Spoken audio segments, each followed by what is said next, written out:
বন্ধুরা, পুষ্পা কিচেনে আবারও স্বাগত। এবারও চলে এসেছি আর একটা নতুন রেসিপি নিয়ে। এবার শীতের সবজি দিয়ে মূলো, আলু, বেগুন, টমেটো দিয়ে একটা চিংড়ি মাছের সবজি করে দেখাচ্ছি। এবারে আমি সুন্দর করে এখানে নতুন আলু, মূলো, বেগুন সব কেটে নিয়েছি। এবার এখানে মাছ নিয়ে নিয়েছি।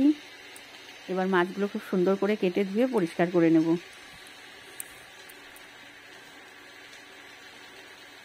এবারে সবজিগুলো কেটে ধুয়ে পরিষ্কার করে নিয়েছি, তোমরা দেখতেই পাচ্ছ। আর এই রান্নাটা করব আমি কাঁচা লঙ্কা দিয়ে।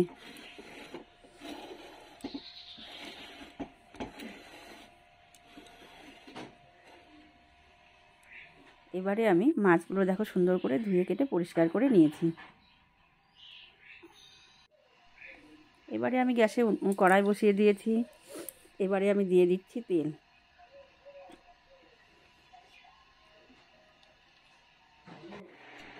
তেলটা গরম হয়ে এলে এবারে আমি মাছগুলো ভেজে নেব।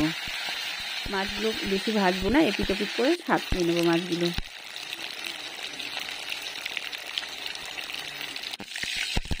এবার মাছ ভেজে তুলে নিয়েছি। ওই মাছ ভাজার তেলেই আমি ফোড়নে দিয়েছি, পাঁচফোড়ন দিয়েছি, দিয়ে দিলাম চিরা কাঁচা লঙ্কা,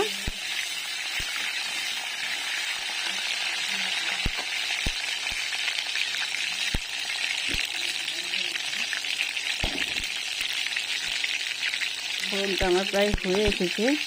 এবারে আমি দিয়ে দেবো একটু তেলের উপরে আদা বাটা।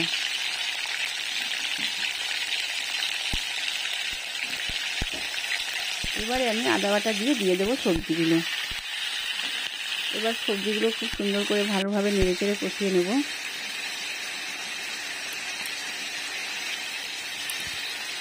এবারে দিয়ে দিলাম পরিমাণ মতন হলুদ, পরিমাণ মতন লবণ, আর দিয়ে দিলাম কাঁচা টমেটো দিয়ে দিয়েছি। এবারে খুব সুন্দর করে কষিয়ে নেব।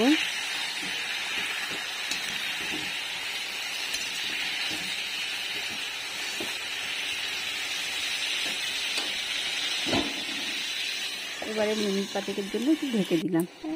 এবারে আমি এখানে দেখো কড়াই বসিয়ে দিয়েছি, কড়াইয়ে তেল দিয়ে দিলাম।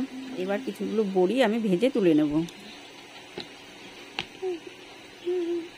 এটা চিংড়ি মাছ দিয়ে বড়ি দিয়ে খুব সুন্দর এই সবজিটা খেতে, খুব শীতের সবজি, খুব ভালো লাগে। এটা আমার দিদার হাতের রেসিপি, সেটাই ট্রাই করছি আমি। এবার বড়ি ভেজে তুলে নিয়েছি। এদিকে দেখো আমার সবজিটা প্রায় কষানো হয়ে এসেছে।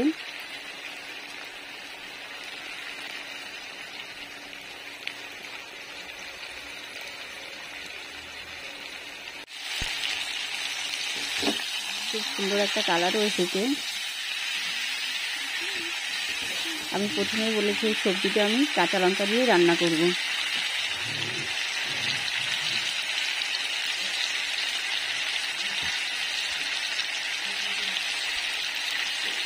এবারে উপর থেকে দিয়ে দিলাম ভেজে রাখা বড়ি, দিয়ে দিলাম।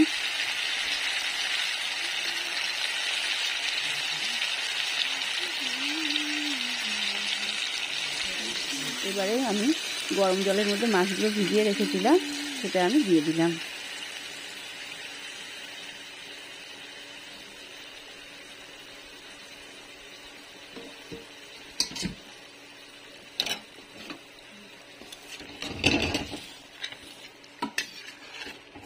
এবারে দেখো আমার এটা ঝোল হবে না, গামাখা গামাখা হবে।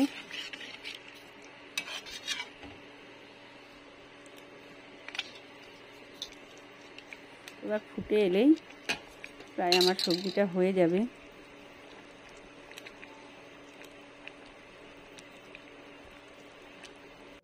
এবার দেখো সবজিটা ফুটছে, খুব সুন্দর একটা কালার এসেছে। আমার এই রেসিপিগুলো তোমাদের কেমন লাগছে অবশ্যই কমেন্ট করে জানিও। যারা আমার চ্যানেলটা নতুন দেখছো সাবস্ক্রাইব করো, শেয়ার করো, সঙ্গে থাকো, পাশে থাকো, পুরো ভিডিওটা দেখতে থাকো। এবার দেখো ঝোলটা ফুটে উঠেছে, সুন্দর একটা কালার এসেছে। এবারে আমি নামানোর আগ দিয়ে দেবো একটু নারকেলের দুধ দিয়ে দেবো। নারকেলের দুধ দিয়ে দিয়েছি।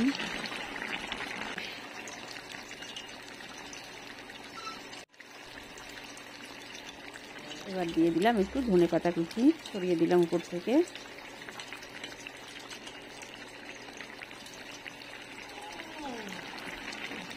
দেখো আমার রেডি হয়ে গেছে নিরামিষ সবজি চিংড়ি মাছ দিয়ে।